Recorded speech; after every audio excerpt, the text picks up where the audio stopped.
He didn't know that morning would be the last time he'd hear her hooves.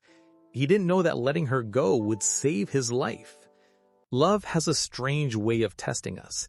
It takes what we can't live without, only to return it when we've already learned how to survive without it. They say a man's soul can be measured by the things he's willing to lose. For Eli Carter, that measure came in the shape of a mare named Juneberry, the only heartbeat left that reminded him of who he used to be. The morning was too still for farewells. Mist drifted low across the valley, soft as breath against the weathered fence posts. Eli Carter stood in the doorway of his barn, a silhouette carved from patience and pain. In front of him, Juneberry shifted inside the trailer, hooves echoing like fading heartbeats. The driver nodded, climbed into his truck, and the engine groaned to life. Eli didn't wave. He only watched. The taillights blurred into the fog, swallowed by distance until they were gone. The silence that followed was louder than any goodbye.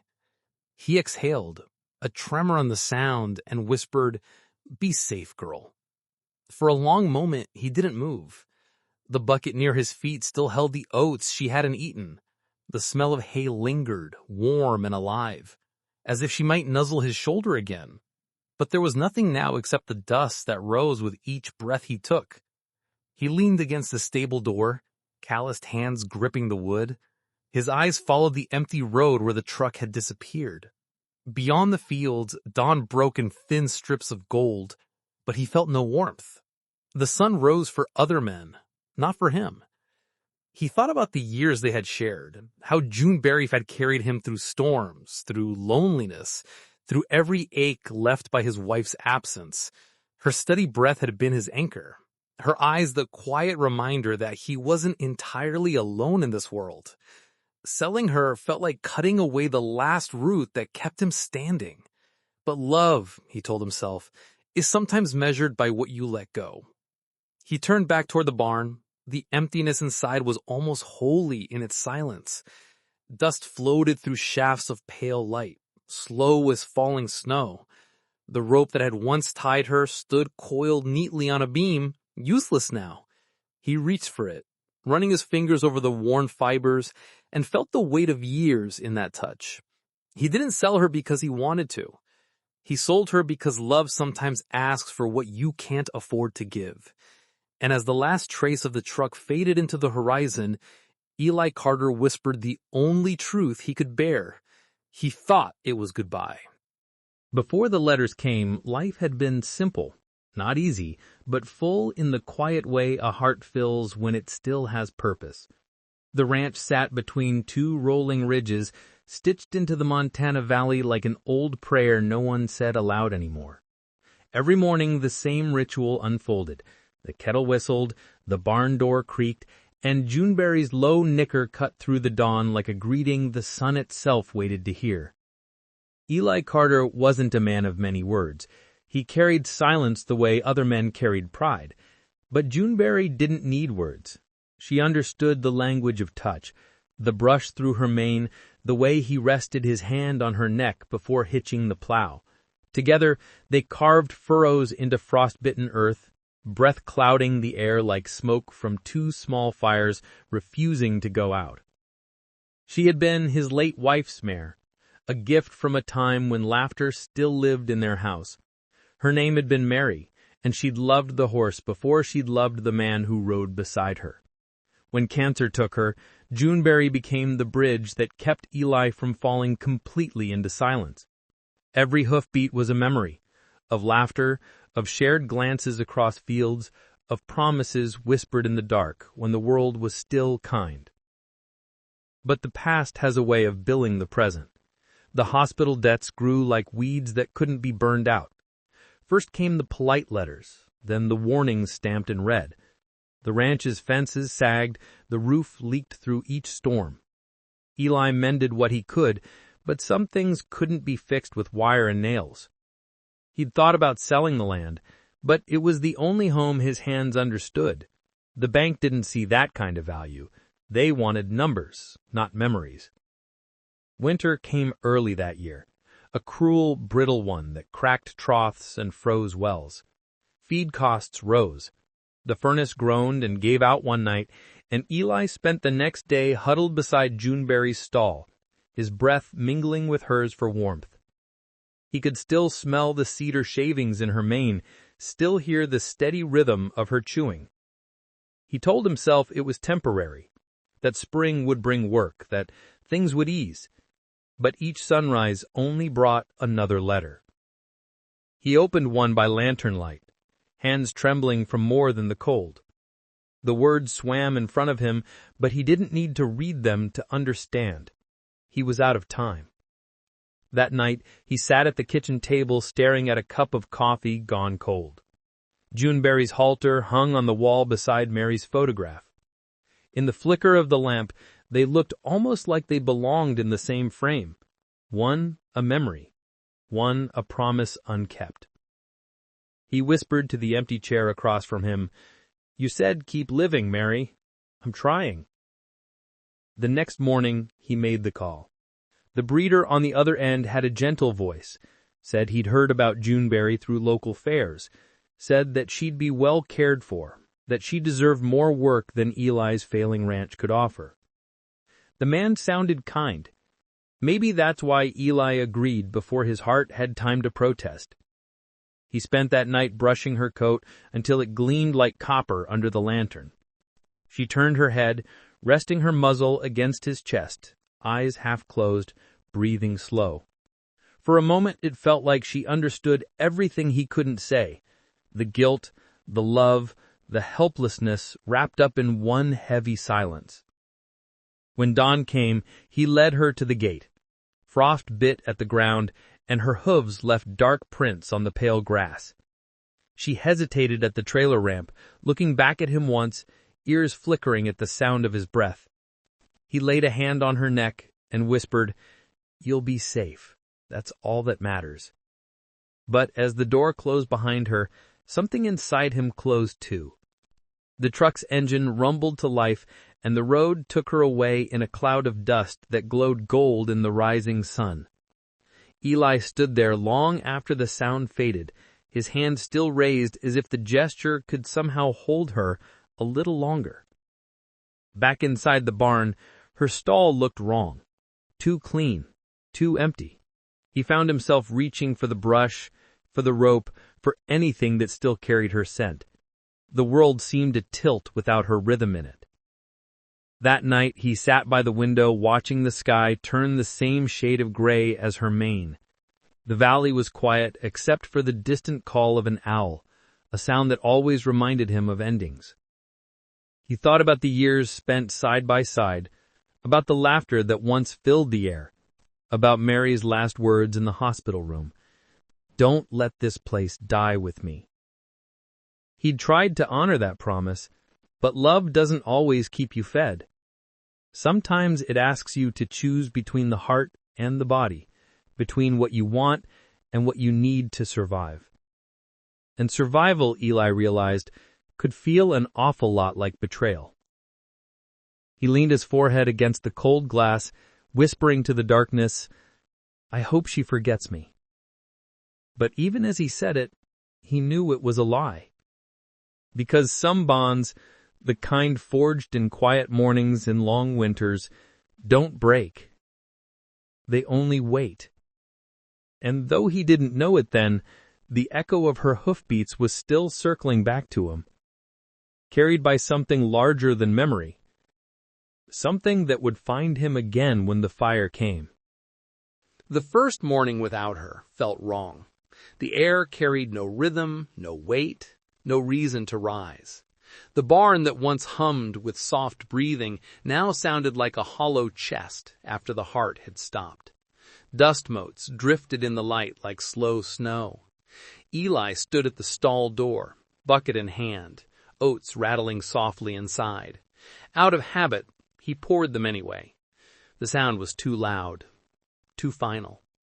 He left the bucket where it was and walked out, his boots heavy with mud and memory. The ranch stretched quiet and colorless under a pale sky. Even the wind seemed to move slower, as if mourning with him. For days he followed the same routine, rising before dawn, lighting the stove, walking to the barn, but the barn didn't speak anymore. He would reach out for the brush, feel its rough bristles, then set it down again. Every motion ended halfway. Neighbors came sometimes, out of kindness or pity, he couldn't tell. They left food, offered help. One of them, a stout man named Carl, stood in the doorway one afternoon and said softly, "You did what you had to, Eli. Ain't no shame in that." Eli didn't look up.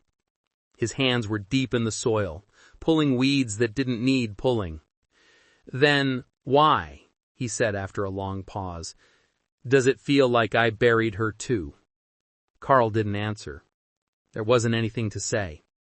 He patted Eli's shoulder and left him there kneeling in the dirt like a man praying to something that no longer listened. Nights were worse. The silence stretched so wide it swallowed thought. Eli would sit by the fire, staring at the empty chair across from him, Mary's chair. He used to hear her humming when she brushed Juneberry's mane, that soft tune that filled the spaces words couldn't. Sometimes in the flicker of flame, he swore he saw the reflection of the mare's eyes in the glass window, gentle, waiting. But when he blinked, it was gone. He stopped opening the letters from the bank. What more could they take? The land already felt dead. One evening he found one of Juneberry's old horseshoes in the corner of the barn, half buried under straw. He picked it up, thumb tracing the curve, feeling the small notches where the nails had once held her steady. It was cold, colder than it should have been, but he slipped it into his pocket anyway, as if keeping a piece of her might keep the silence from growing too loud. Rain came in late spring, hard and relentless. The roof leaked in 3 places. Eli placed buckets under the drips and listened to the rhythm of water hitting tin, like slow, tired heartbeats. He spoke to her sometimes, when no one was around. Not in full sentences, just fragments. "You'd hate this weather." Or, "That north fence is gone again." Small things, as if she were still tied outside, listening. The truth was, he didn't know how to exist without her. Juneberry had been more than a horse, she was the last witness to his life before it emptied out. With her gone, everything he'd built felt like a photograph, fading in sunlight. Weeks passed, like months. The valley bloomed, green returning to the fields, but Eli barely noticed. He stopped going into town. When he did, people greeted him gently, with that tone people use for someone fragile. He'd nod, keep his eyes down, buy what he needed, and leave. Sometimes at night, he'd walk out to the edge of the property where the fence met the river. The moon would spill silver across the water, and the wind would carry sounds, soft, distant, the creak of wood, the faintest echo of hooves. He would stand there, listening, breath caught halfway, until the noise faded into the rustle of trees. He started to believe he was hearing things. Grief plays tricks that way. It makes ghosts out of memories. And yet, there was something different about this silence. It wasn't empty. It felt charged, waiting. One afternoon while repairing the porch steps, he caught himself staring down the road, the same road that had taken her. It was the same view, the same quiet dust, but his chest tightened like he was expecting something. He shook the thought away. "She's gone, Eli. You made sure of that." But some part of him didn't believe it. He began keeping the gate unlatched at night, a small act of foolish hope he refused to admit to himself. He told himself it was for the wind to pass through, for the foxes to roam, for reasons that made sense. But deep down, it was something else. Each dawn he'd step out and look toward the hills, waiting for a sound that never came.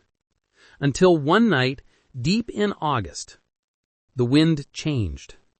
It came hot and dry, carrying the scent of dust and pine resin. Eli woke to the faint crackle of thunder in the distance. Storms weren't rare, but this one felt different. The air tasted metallic, charged, uneasy. He stood on the porch, watching the horizon flash with far-off light. For a brief second, the valley lit up. The barns, the fences, the empty pasture, all glowing in the ghostly white of lightning. Then, darkness swallowed it again. He turned back inside, unaware that the same wind brushing his face would soon carry embers instead. By morning, the sky would bleed red, and in that fire, the silence that he had lived with would finally break. The first spark came without warning, just a single flash of light in the far hills where thunder had been rumbling all evening. Eli had seen 100 storms in his time. None of them had ever scared him, but this one felt wrong. The air itself was tight, humming, restless. By nightfall, the wind had changed.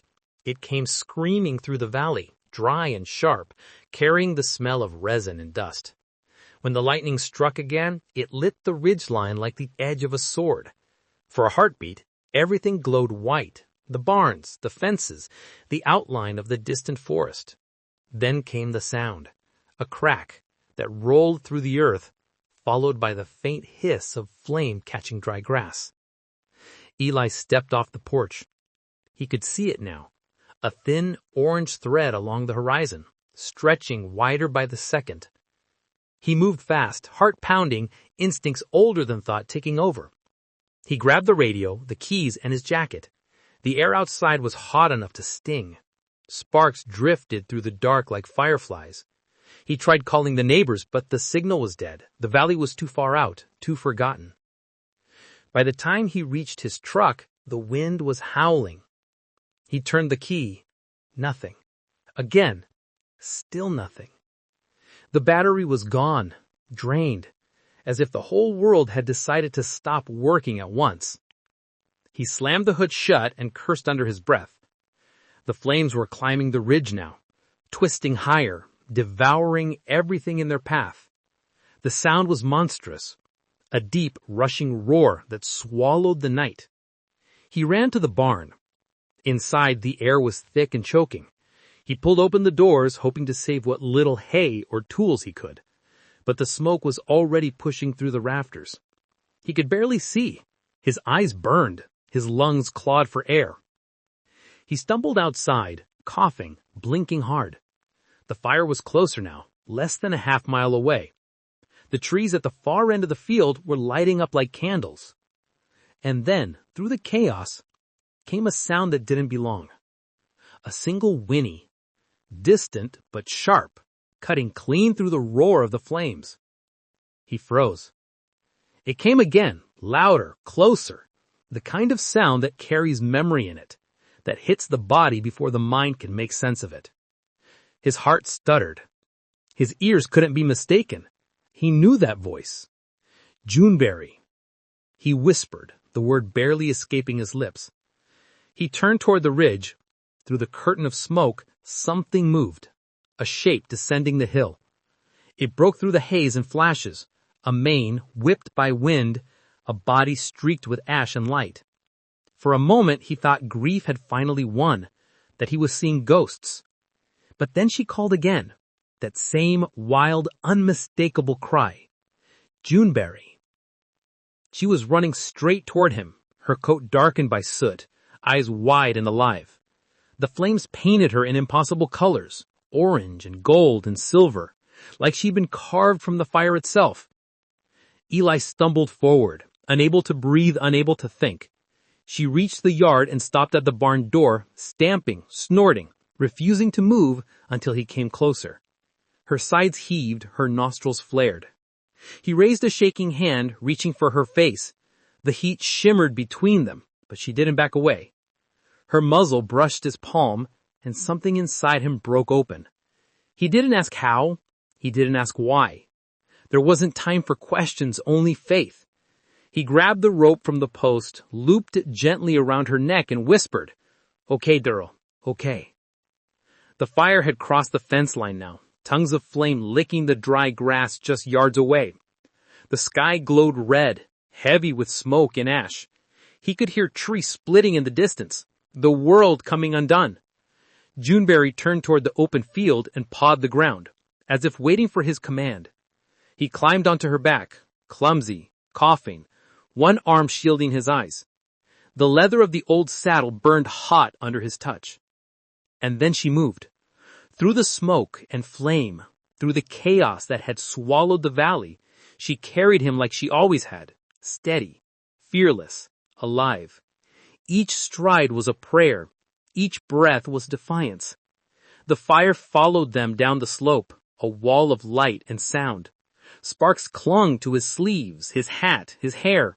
He leaned low, clutching her mane, whispering her name again and again, like a spell that might keep them both from disappearing. They reached the stream, but the bridge was already gone, burned to its bones. Juneberry hesitated for only a second, then leapt straight into the water, landing hard on the other side. The impact sent pain through Eli's leg, but he held on. The river's edge glowed with embers, the air hissing with falling ash. Juneberry stumbled once, caught herself, and kept going.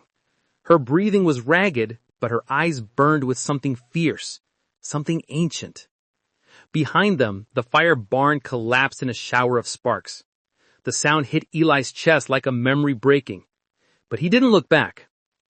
They'd climbed the far ridge, the smoke thinning as they rose. The stars reappeared above them, faint and trembling through the haze. Juneberry slowed, her legs trembling beneath her, and finally stopped. Eli slid off his back, landing in the dirt. He dropped to his knees, coughing, shaking, the world spinning around him. He turned toward her, his voice cracked and wrong. He said, "You came back. You came back for me." She lowered her head, touching his shoulder with her muzzle. A soft, brief moment before she lifted it again, her ears flicking toward the burning valley. At that moment, Eli understood. He had sold her, but she had never stopped belonging to him. And as dawn began to break, painting the smoke in colors no painter could name, the man and the mare stood side by side. The living and the lost, bound again by something stronger than fire. The air was alive with embers. Each one drifted like a burning memory, falling around them in slow motion. The night wasn't black anymore. It glowed like molten gold, the kind of light that only appears when everything else is being swallowed by darkness.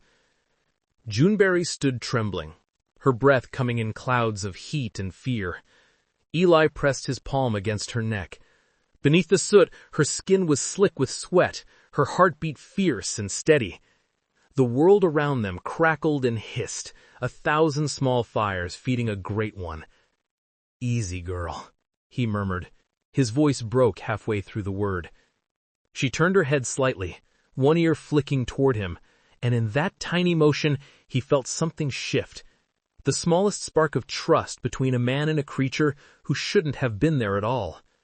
She had crossed miles of wilderness, through fences, rivers, ridges. She had found him in the middle of an inferno, and now she was waiting for him to believe she could take him out. The fire roared below, closing the valley in a circle of heat. There was no clear path left, only chaos. The sky itself seemed to burn, streaked in copper and ash.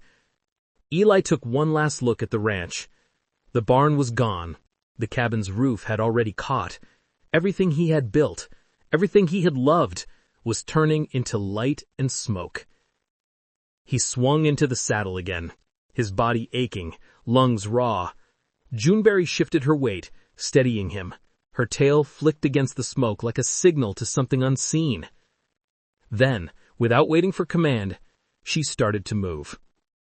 At first her steps were slow, cautious. The ground was uneven, littered with cinders. But as she gained rhythm, she broke into a gallop. Not the smooth rhythm of a race, but the desperate, holy rhythm of survival. Each stride was a battle against the wind. Sparks lashed across her coat. The sound of burning pine chased them like a storm. Eli ducked low, one arm around her neck, the other gripping the reins tight. The heat seared his skin. He could taste the fire, bitter, metallic, alive. "Keep going," he whispered, though he didn't know if he was talking to her or to himself. They tore through the meadow, where grass had become fire, and over the ridge where the air thinned. Juneberry's hooves struck the earth in steady rhythm, 1, 2, 3, 4, like a heart refusing to stop beating. Behind them, the valley was an ocean of flame. Ahead, the night was breaking apart, hints of gray and blue forming on the horizon. Dawn was coming. But dawn meant nothing if they didn't reach the river. He remembered the river's bend, half a mile north, where he and his wife had once sat under the cottonwoods. Juneberry knew it too. He could feel her pulling toward it, guided by instinct, by memory, by something neither of them could name. The smoke thickened again, swirling around them in choking waves. Eli's vision blurred, his lungs burned. He leaned forward, pressing his forehead to her mane. Her hair smelled like ash and rain, a strange, impossible mix that felt alive. She stumbled once, then again. Each time she recovered, shaking her head, pushing forward with the last strength she had. He felt her body trembling beneath him, the weight of exhaustion creeping in. Not yet, June. Just a little further, just a little more. And then, through the veil of smoke, he heard it, faint but real, the rush of water, the river. Juneberry lifted her head, her ears pricked forward. She quickened her pace, hooves striking sparks on the blackened stones. The air cooled slightly, a promise that maybe, just maybe, the end was near. The last stretch was chaos. The path dipped and twisted, lined with fallen branches and glowing embers. The bridge, once crossed the river, was nothing but charred beams. There was no choice left. Eli closed his eyes. "Go," he said softly. Juneberry leapt. The world vanished into sound, the crash of water, the shock of cold against burned skin, the deep guttural cry of survival itself. They hit the river hard, the current spinning them sideways. Eli clung to her mane, choking, gasping. Juneberry fought against the pull, muscles straining, hooves scraping against hidden stones, until finally, they found the bank. She climbed out, panting, her chest rising and falling in a ragged rhythm. Eli slid off her side and collapsed into the mud. He couldn't move. He just lay there, staring up at the faint streaks of light breaking through the smoke. The fire was still burning on the far ridge, but here, near the water, there was quiet. Steam rose where the heat met the river, curling upward like ghosts ascending. Juneberry stood over him, her shadow long and trembling. Eli lifted his head, reaching for her. His hand found her leg, and he held on, his fingers slipping against her slick coat. "Thank you," he whispered. The words barely formed. "Thank you, girl." She lowered her head and breathed against his chest, warm, steady, alive. He felt her heart through her muzzle, strong and certain. He closed his eyes. Time slipped. Minutes, maybe hours, passed in a haze of exhaustion. The world dimmed to the sound of distant crackling and the slow rhythm of her breathing. When he woke, the sun was up. The fire was far away now, just smoke on the horizon. He pushed himself upright, his muscles screaming in protest. The mud clung to his clothes, his arms were blistered, his face streaked with soot. He turned toward Juneberry. She was standing in the shallows, drinking, her reflection rippling in the water. For the first time he saw her clearly. The soot-covered mane, the small burn on her flank, and the wild calm in her eyes. She looked back at him, and something unspoken passed between them. Not just gratitude, but understanding. He tried to stand, to reach her. His legs gave out. He laughed weakly, half pain, half wonder. "I guess you saved me after all," he said hoarsely. But when he blinked again, she was gone. The riverbank was empty. The water rippled softly, disturbed by nothing. Only a line of hoof prints led away from the mud, curving back toward the ridge.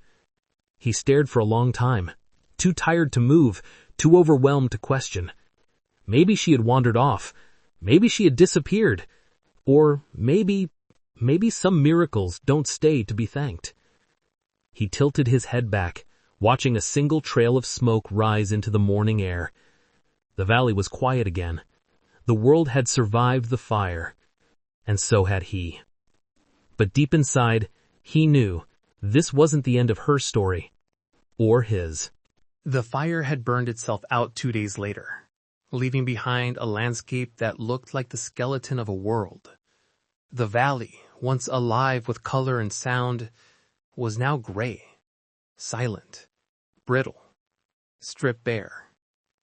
The air still carried the bitter scent of smoke, but underneath it was something else. Rain, faint and clean, washing what remained.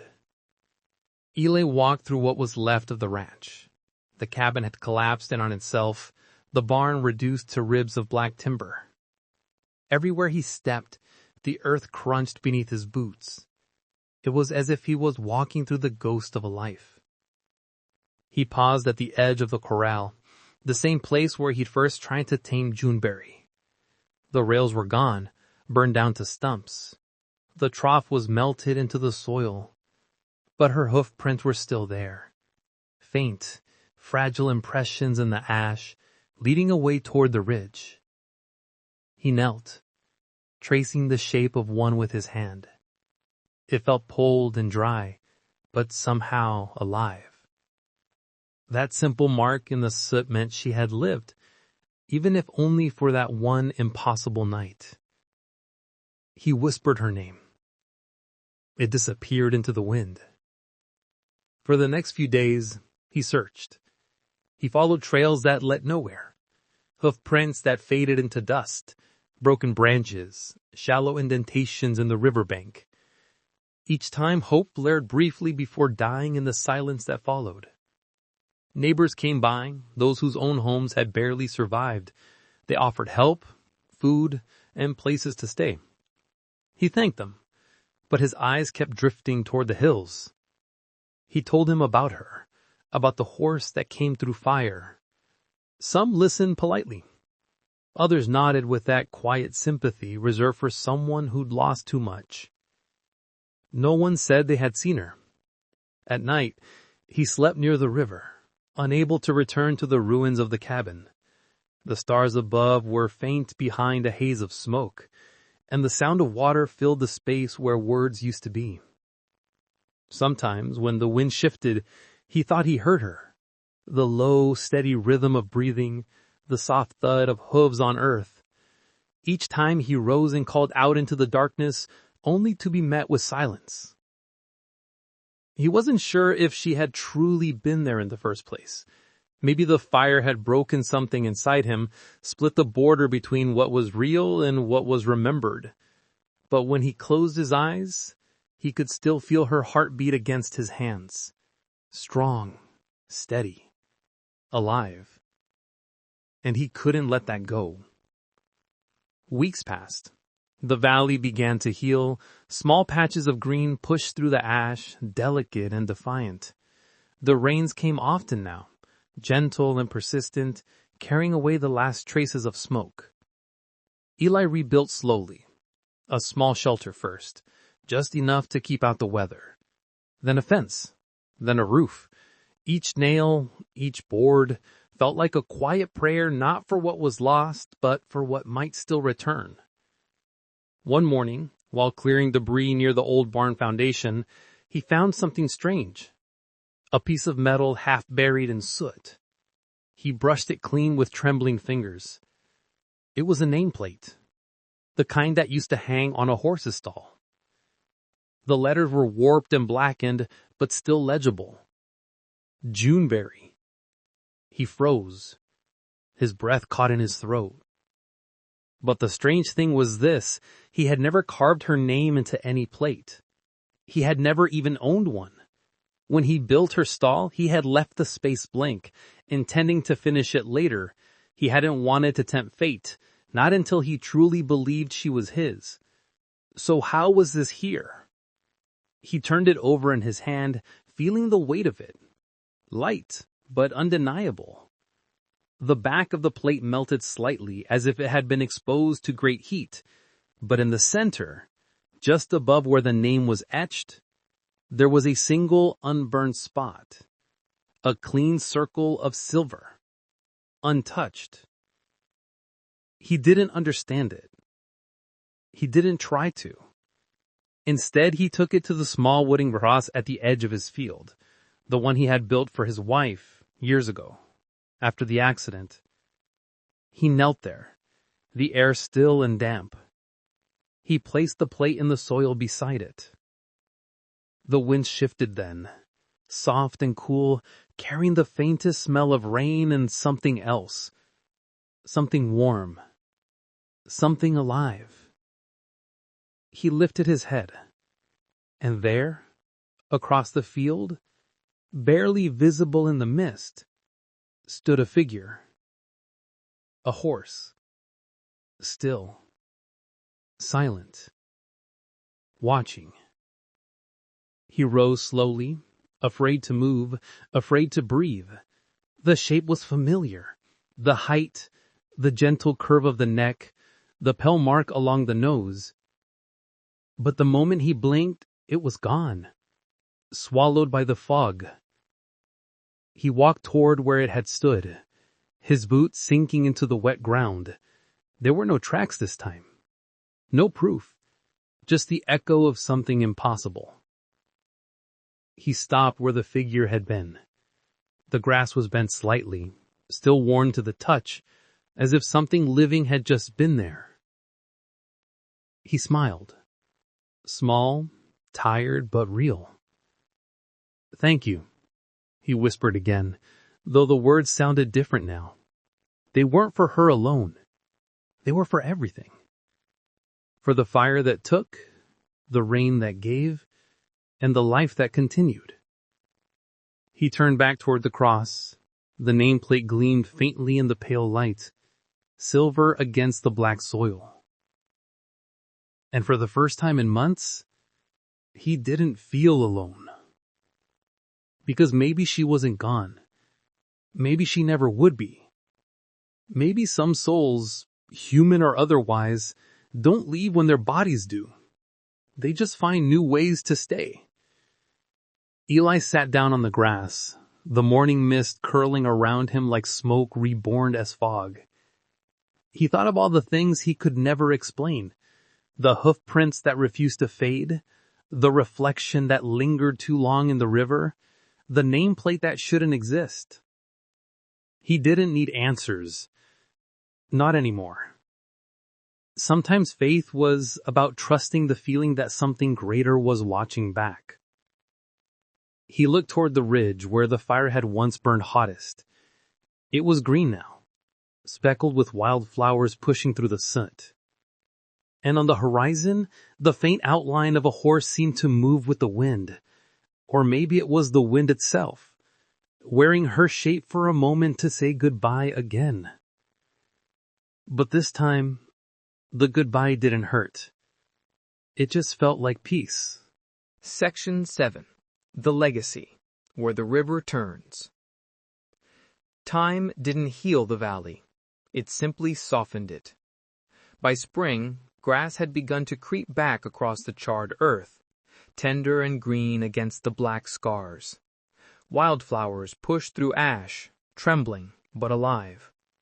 The river ran fuller now, carving new paths through the land, bending where it once broke. Eli Carter moved with the same rhythm, slow, steady, reshaped. The fire had taken almost everything, but not his hands and not his will. Each morning he rose before the sun and walked the property, hammer in one hand, coffee in the other. He rebuilt the fence posts one by one, like marking chapters of a story he wasn't ready to end. The old ranch would never be what it was, but maybe that was the point. The land didn't want to be restored. It wanted to be reborn. Eli understood that now. He'd been a man of few words his whole life, but after the fire, after the night Juneberry came through the smoke, silence became his prayer. It said what words couldn't: gratitude, grief, awe. When the neighbors stopped by, bringing nails, tools, and small talk, they found the man changed. His eyes were softer now, lighter somehow. He spoke gently, as though afraid to disturb something sacred. They would sometimes ask about the mare, about what really happened that night. he never told the story twice the same way. Sometimes, he said, she came down from the ridge, drawn by some instinct only love could explain. Other times, he said she was already gone, and it was her spirit that carried him out. Either way, the ending never changed. She saved me. That's all I know, he would say.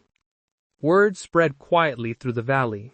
Folks began calling his place Juneberry Fields, half as a tribute, half as a kind of reverence.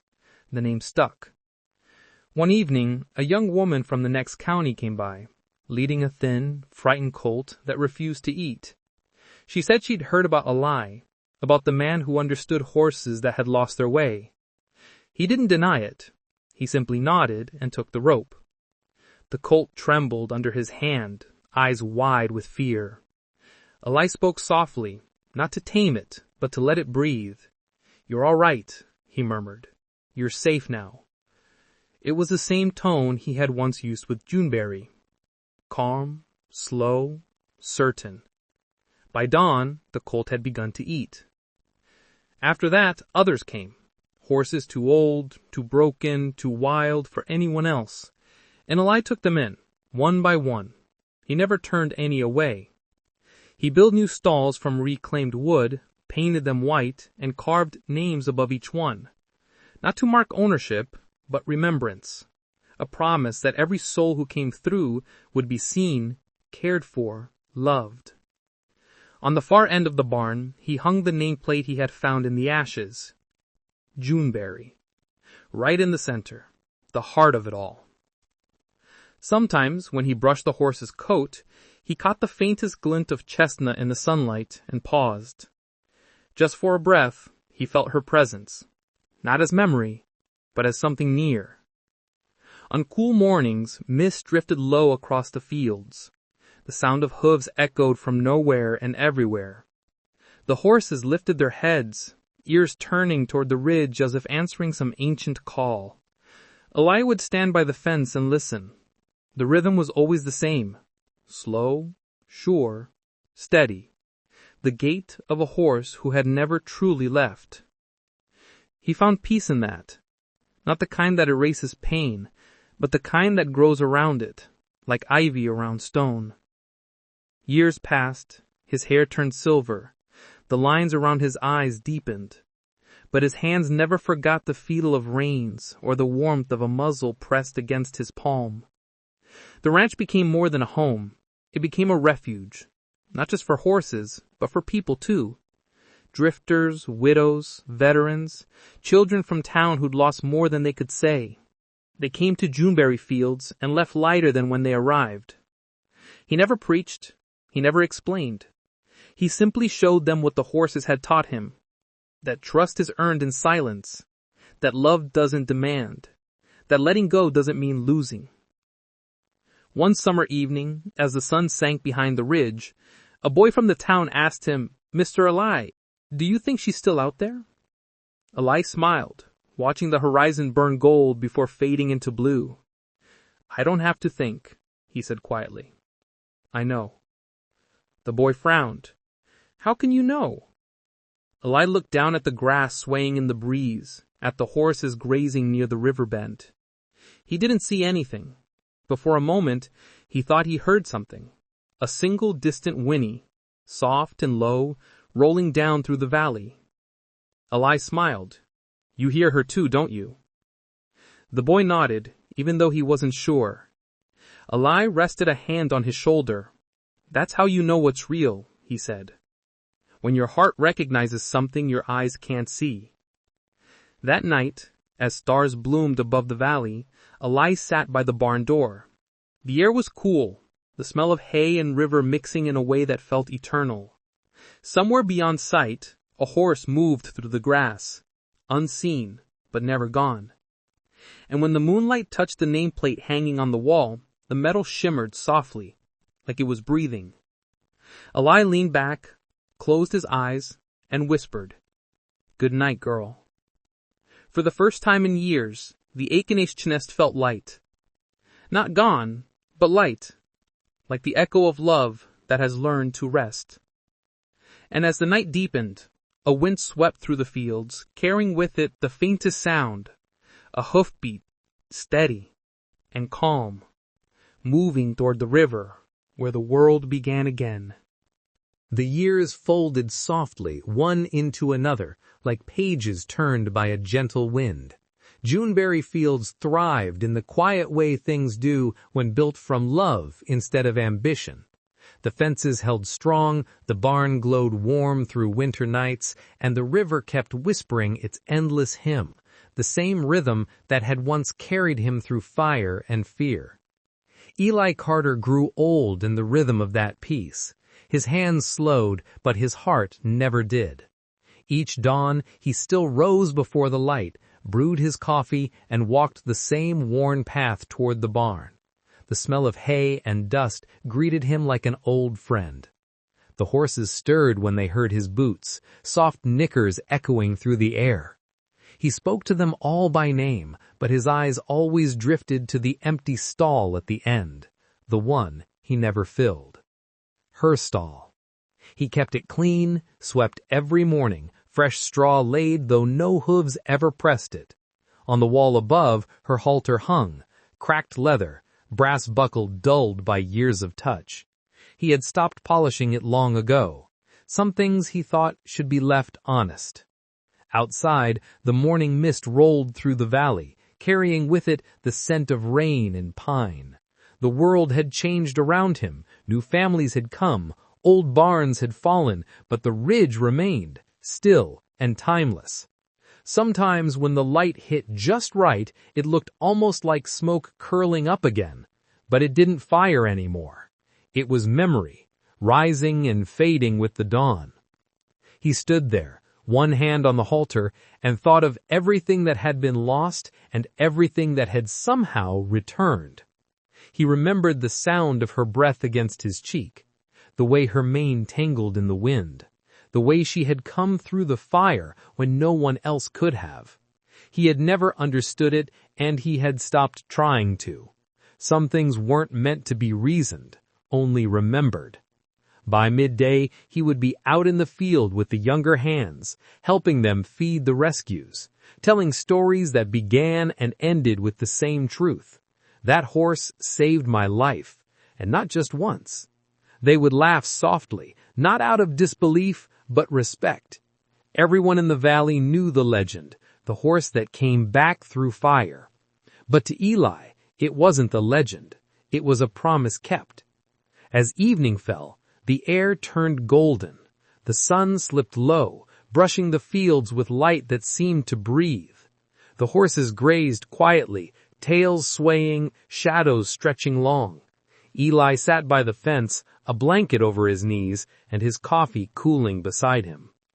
The world around him was quiet, the kind of quiet that only comes after a life has been forgiven. He looked toward the ridge one last time, the place where everything had ended and begun. The wind stirred the tall grass, moving in waves like an unseen presence passing through. The horses lifted their heads in unison, ears forward, nostrils flaring. Eli felt it before he heard it, a shift in the air, a warmth rising in his chest. Then it came, the faint, distant rhythm of hooves, slow, steady, unmistakable. He closed his eyes. The sound wasn't near, but it was real. It wasn't a memory, it wasn't a dream. It was her, moving through the veil of the years, circling back as she always had.